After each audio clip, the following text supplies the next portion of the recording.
श्री सुखदेव भगवान शुभ ताल पर गंगा के किनारे पावन तट पर श्रीमद् भागवत की कथा श्रवण करा रहे हैं और सूत जी महाराज 88,000 ऋषियों को नेमशाइन में कथा सुना रहे हैं। आप सब लोग श्री वृंदावन धाम में कथा श्रवण कर रहे हैं। भगवान कृष्ण ने मन में चिंतन किया कि भगवान ने अपने मन में ये संकल्प किया कि अब दुष्टों का ध्वंस तो हो ही चुका है, पांडव कौरवों की व्यवस्था भी ठीक हो गई, परंतु यदुवंशियों का पराभव अन्य किसी प्रकार से संभव नहीं हो सकता। इसलिए जैसे बांस आपस में भस्म हो जाते हैं, जलकर टकरा जाते हैं और उनमें आग लग जाती है, वैसे ये भी आपस में टकराकर नष्ट हो जाएं, वृत्त से वृत्ति का ध्वंस हो जाए और मैं अपने स्वरूप में शांत बैठ जाऊं। यह संकल्प करने के बाद श्री कृष्ण ने ब्राह्मणों के शाप के निमित्त से अपने कुल का संहार कर दिया। इस संसार में जितना भी सौंदर्य है वह सब भगवान श्री कृष्ण के सुंदर विग्रह में से ही निकला है।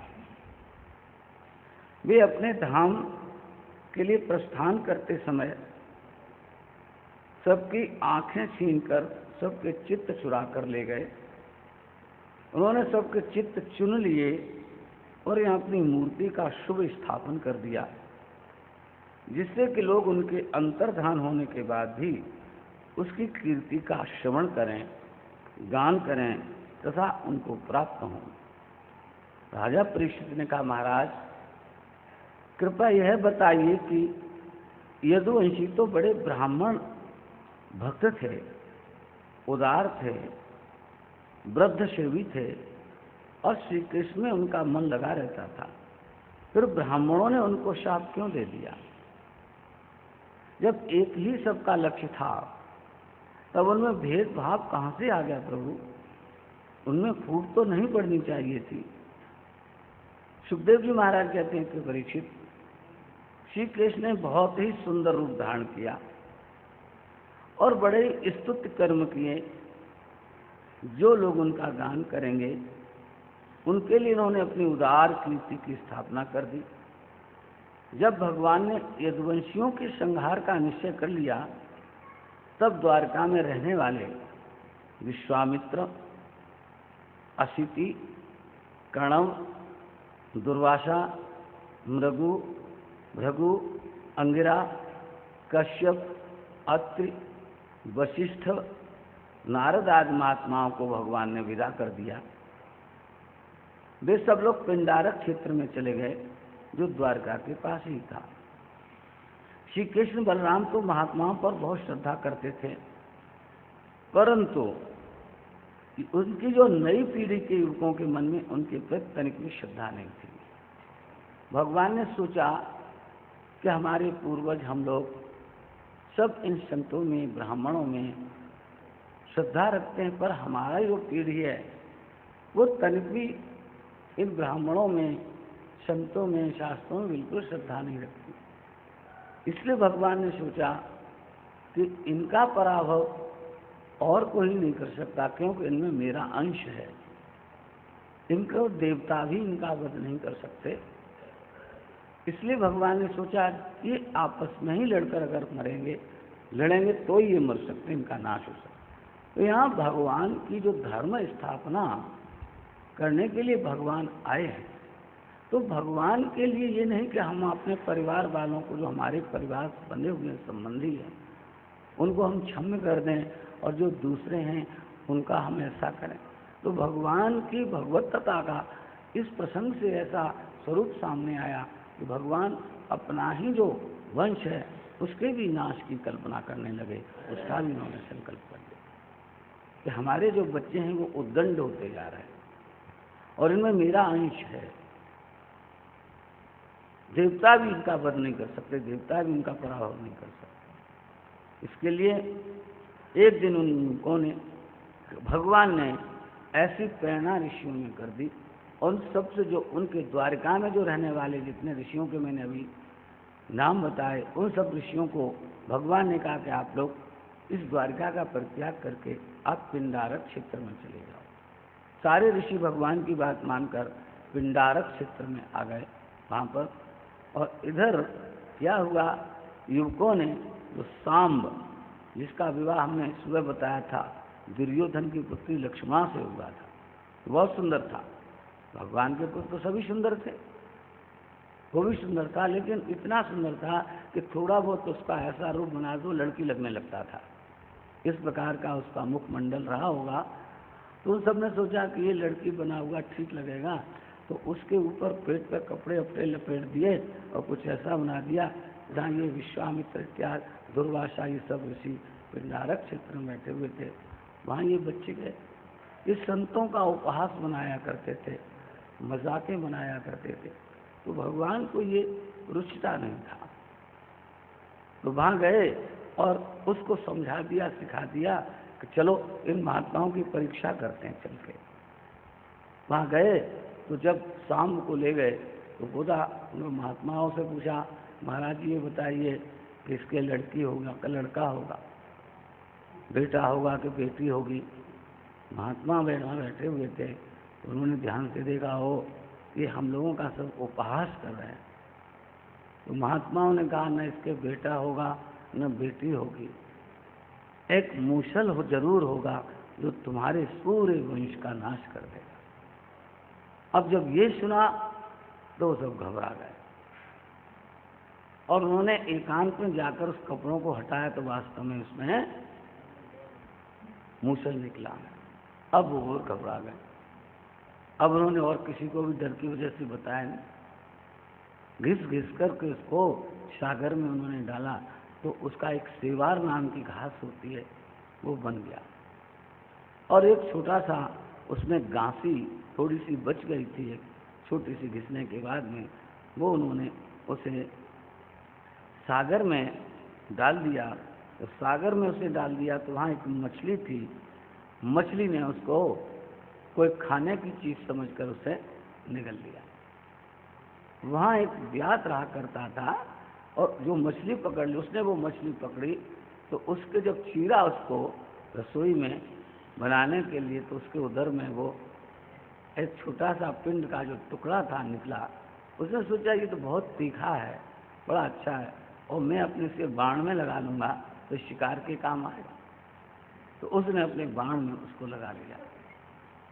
इस प्रकार से धीरे धीरे सुखदेव भगवान कहते हैं ये भगवान का संकल्प होने से ये घटना घटनी शुरू हो गई। ऋषि लोग सब पिंडारक क्षेत्र में चले गए और द्वारका की बात सुनाते सुखदेव महाराज कहते हैं कि परीक्षित, द्वारका वैसे गोविंद भुज गुप्ता है, ये भगवान कृष्ण इस द्वारका की रक्षा करते हैं अपनी भुजाओं से। दूसरी जगह की रक्षा भगवान जो क्षत्रिय लोग होते हैं, भगवान जो है उन क्षत्रियों में बैठ करके दूसरी जगहों की रक्षा करते हैं, लेकिन द्वारका की रक्षा स्वयं ठाकुर जी करते हैं। ऐसी मान्यता शास्त्रों में है। और इस बार जब पाकिस्तान ने कहते हैं द्वारका पर पीछे जब हमला किया था, जब आपके, तो कहते हैं कि इस द्वारका पर बड़े बम्बार्ड किए गए थे, लेकिन कहते हैं कि वहाँ उस द्वारका का कुछ भी नहीं हुआ। तो लोगों को ये विश्वास हो गया कि वास्तव में ये द्वारका भगवान कृष्ण के द्वारा आज भी रक्षित है। दूसरी लेकिन वे द्वारिका की रक्षा स्वयं अपनी भुजा से करते हैं। वैसे ही जैसे उन्होंने अपनी उंगली पर गोवर्धन उठाकर ब्रज की रक्षा की थी, तुम जानते ही हो कि उन्होंने तुम्हारी रक्षा में भी वो तुम्हारे माँ के उदर में जाकर के परीक्षित तुम्हारी भगवान ने रक्षा की थी। इसलिए ऐसा कौन प्राणी है जो ऐसे कृपाल भगवान के चरणामृत का सेवन नहीं करेगा। इसलिए नारद जी, सफलता तो भगवान के सगुण साकार रूप के दर्शन पूजन में ही है, भगवान के दर्शन और उनके बिना तो इंद्रियां बेकार ही रह जाएंगी, क्योंकि संसार में चारों मृत्यु ही मृत्यु दिख रही है और इस संसार में कुछ है ही नहीं। नारद जी को बार बार भगवान कहते हैं कि नारद जी आप भी इस द्वारका से विदा लीजिए और आप भी, लेकिन भगवान के बार बार कहने पर भी नारद जी महाराज वहां से विदा नहीं होते। एक दिन वसुदेव जी ने देखा कि नारद जी स्वयं ही उनके घर आ गए। देखो, भगवान कृष्ण की इच्छा थी कि जो हमारे पिता वसुदेव जी महाराज हैं, उनके हृदय में भी अभी भागवत धर्म का ज्ञान आविर्भाव नहीं हुआ है। ये मुझ सब में मोह करते हैं, बच्चों में, पोते पोते में मोह करते हैं, लेकिन अगर मैं इनको कुछ समझाऊंगा तो इनकी समझ में नहीं आएगा। इसलिए भगवान कृष्ण ने नारद भगवान को प्रेरित किया कि आप हमारे पिता वसुदेव और माता देवकी को भागवत धर्म का ज्ञान कराइए, जिससे इनको मुक्ति प्राप्त हो सके। एक दिन नारद भगवान की इस प्रेरणा से प्रेरित होकर वसुदेव जी महाराज, देवकी महाराज जहाँ रहते थे वहाँ चले गए, और वहाँ जाकर के जब वसुदेव महाराज ने देखा नारद हमारे घर आए हैं तो बड़ा स्वागत और सत्कार किया। वहाँ पर वसुदेव महाराज ने कहा कि प्रभु, मुझे भी भागवत धर्म का आप ज्ञान दीजिए, जिससे संसार में रहता हुआ मैं भी भगवत प्राप्ति कर सकूं। वसुदेव की प्रार्थना सुनकर देवर्षि नारद बहुत भी प्रसन्न हुए। उनके भगवान के गुणों का स्मरण होया। हरे ह संस्मारितो गुण ही। नारद जी ने कहा, वसुदेव जी तुमने बहुत बढ़िया प्रश्न किया है, यह बड़ा कल्याणकारी है। भागवत धर्म ऐसा है कि इसका श्रवण, पाठ, ध्यान, आदर, अनुमोदन आदि करने वाला इतना ही देवद्रोही हो अथवा विश्वद्रोही क्यों हो, उसको तत्काल पवित्र कर देता है। अब मैं तुमको एक पुराना इतिहास सुनाता हूँ। उसमें ऋषभ देव के पुत्र नवयोग और महात्मा विदेह का संवाद है। तुम सुन ही चुके हो कि स्वयंभू मन के पुत्र प्रियव्रत थे। उनके पुत्र आग्नेन्द्र हुए, आग्नेन्द्र के नाभि हुए और नाभि के ऋषभ हुए। ऋषभ के 100 पुत्रों में एक भरत हुए, उन्हीं के नाम से भारतवर्ष प्रसिद्ध हुआ। वे भजन करने गए और तीसरे जन्म में भगवान को उन्होंने पा लिया। ऋषभ के शेष 99 पुत्रों में 9 राजा हो गए, 81 द्विजाति के हो गए और 9 मुनि हो गए, जिनको हम लोग नवयोगेश्वर के नाम से जानते हैं। तो यहाँ पर नारद जी ने उनको ये नवयोगेश्वरों का संवाद कह करके सुनाया। श्री कृष्ण कहते हैं इनके नवयोगेश्वरों में सबसे पहले देते थे वो कवि थे। कवि ने राजा निमि, एक बार राजा निमि ने, जब राजा निमि की सभा में एक बार ये सब नवयोगेश्वर पधारे। इन राजा महाराजाओं के यहाँ सत्संग चलते रहा करते थे और उस काल में बड़े बड़े ऋषि मुनि इन महापुरुषों के यहाँ पधारते रहते थे और नित्य नित्य सत्संग सभाओं में इस प्रकार के प्रश्नों का आदान और प्रदान होता रहता। एक बार नवयोगेश्वर राजा निमि के उस सभा में पहुँचे। वहाँ पर राजा निमि ने इस प्रकार के प्रश्नों को कहा कि कवि ने कहा, राजा निमि ने पूछा, महाराज भागवत धर्म क्या है? तो कवि ने कहा, भागवत धर्म में है कि सारा धर्म भगवान के लिए करे, उससे अंतःकरण शुद्ध होगा। भजन से भोजन के समान तीनों प्रकार की जैसे पुष्टि होती है, वैसे ही भागवत धर्म अपनाने से मनुष्य का हृदय शुद्ध हो जाता है और उसे भगवान की प्राप्ति हो जाती है। तो उन्होंने, दूसरे ने पूछा, महाराज पूछा उन्होंने कि महाराज भक्त के लक्षण क्या बताएं? महाराज आपके भक्त के लक्षण क्या होते हैं, ये भी आप बताएं, राजा निमि ने पूछा। हरि जी जो उनके दूसरे भ्राता थे, उन्होंने कहा, जो सब में भगवान और भगवान में सब देखते हैं वही बोले भक्त का लक्षण है। भक्त का लक्षण क्या है? सब में भगवान को देखता है और भगवान में सब देखते हैं, बोले उसको भक्त का लक्षण कहते हैं। भगवान में सबको देखते और सब में भगवान को देखते हैं, वो भक्त का लक्षण है। जिधर देखते हैं सब में उन्हें परमात्मा का दर्शन ही होता है, ईश्वर का दर्शन होता है। राजा निमि ने पूछा, महाराज माया का लक्षण क्या होता है? तो इनके तीसरे भाई थे अंतरिक्ष, जिनका नाम था। उन्होंने कहा कि माया का अर्थ होता है जैसे जादू का खेल। जादू के खेल में आप देखते हैं, जब आपको जादू दिखाया जाता है तो उसमें कुछ होता नहीं है, लेकिन आपको सत्य लगता है। मनुष्य का जैसे सिर काट देते हैं, लेकिन वो सिर काटा नहीं जाता है, केवल नजरों को और हाथ की सफाई होती है, जिसमें आपको लगता है कि वास्तव में इसका सिर काट दिया, लेकिन बाद में कहता है इसका सिर ठीक है। तो इसको कहते हैं कि माया क्या है, बोले से जैसे जादू का खेल। ये जो कुछ ब्रह्मांड आप सबको दिख रहा है, दिखने में ये हमें सत्य सा लगता है, लेकिन सारा का सारा ये असत्य है। हम भ्रम में डूबे हुए हैं। तो राजा निमि ने पूछा कि माया का लक्षण क्या है? तो बोले माया का लक्षण यही है कि जैसे जादू का खेल होता है, वैसे ही भगवान की ये माया है। फिर माया के चक्कर से छूटें कैसे? ये जो माया है, इसके हम चक्कर से छूटें कैसे? तो इनके चौथे भाई थे प्रबुद्ध जी। उन्होंने कहा कि सद्गुरुओं का संग करें। सद्गुरु जन हैं, उनका आप संग करेंगे। सद्गुरुओं संतों का आप संग करें। कौन से? बोले सद्गुरु। सद्गुरु शब्द का अर्थ है जिसने सत्य परमात्मा का अनुभव कर लिया है, जिसने ईश्वर की अनुभूति कर ली। इनमें दो प्रकार के ज्ञान होते हैं।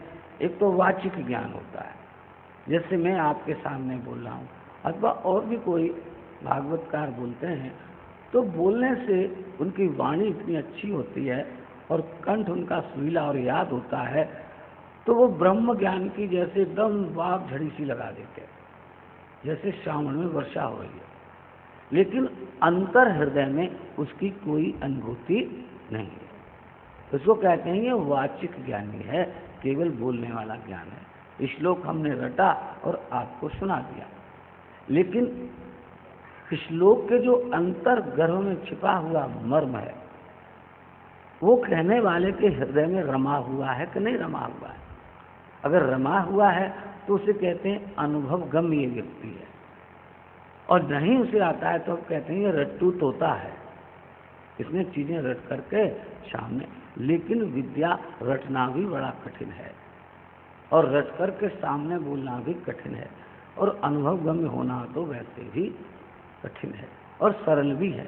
जब आपको लगन लग जाती है और आप लगन के माध्यम से कोई भी कार्य करते हैं, तो कोई भी लक्ष्य दुसाध्य नहीं है, आप उसे प्राप्त कर सकते हैं।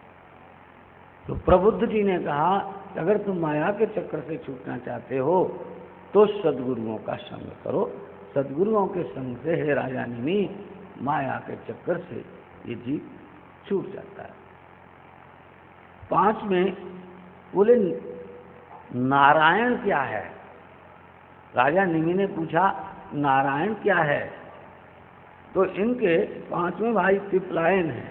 उन्होंने कहा जो सृष्टि स्थित और प्रलय के मूल हैं, बोले वही नारायण है। नारायण क्या करते हैं? सृष्टि का सृजन, सृष्टि को उपजाते हैं ब्रह्मा के माध्यम से, फिर उसका पालन करते हैं और बाद में उसका संहार कर देते हैं, बोले उसी को नारायण कहते हैं। नारायण का ये नारायण का ये स्वरूप है। उन्होंने फिर पूछा कि आप वह कोई सुंदर बात बतलाइए कि जिसके माध्यम से मनुष्य का अंतःकरण शुद्ध हो जाता हो। वो राजा निमि ने पूछा अंतःकरण किससे शुद्ध होगा? वह कर्मयोग बतलाइए कि जिससे अंतःकरण हमारा शुद्ध होता हो। 6ठे जो इनके भाई हैं, उन्होंने कहा कर्म से कर्म ही छुटाता है। जैसे बच्चा उबटन लगाकर, बच्चे का उबटन लगाकर मैल साफ करता है, वैसे ही कर्मयोग उबटन है। कर्म योग के माध्यम से हम अंतःकरण को अपने को शुद्ध कर सकते हैं। साथ में इनके भाई हैं सृष्टि का सृजन, सृष्टि का पालन और परमात्मा नारायण भिन्न भिन्न अवतारों में क्या करते हैं।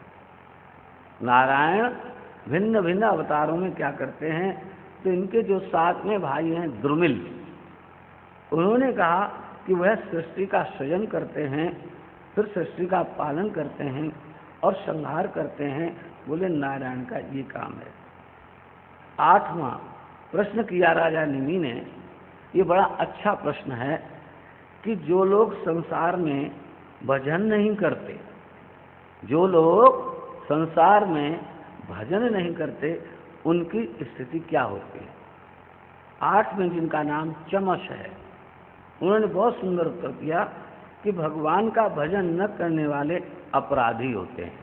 सीधा उन्होंने कह दिया कि भगवान का जो भजन नहीं करते वो अपराधी होते हैं। जैसे सेवक स्वामी की सेवा न करने के कारण अपराधी होता है कि नहीं, तो हम सब परमात्मा के सेवक। आपके घर में आपका सेवक अगर आपकी सेवा नहीं करता तो आप उसे डांटते हो कि नहीं, अपराधी माना जाता है कि भाई इसमें सेवा नहीं करता। ऐसे ही हम सब परमात्मा के उपजाए हैं, उन्हीं की हम सृष्टि हैं।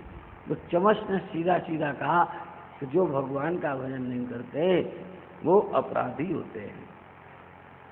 तब नमा ये प्रश्न उन्होंने किया कि किस समय भगवान की आराधना कैसे करनी चाहिए, किस समय और कैसे भगवान की आराधना करनी चाहिए। तो कर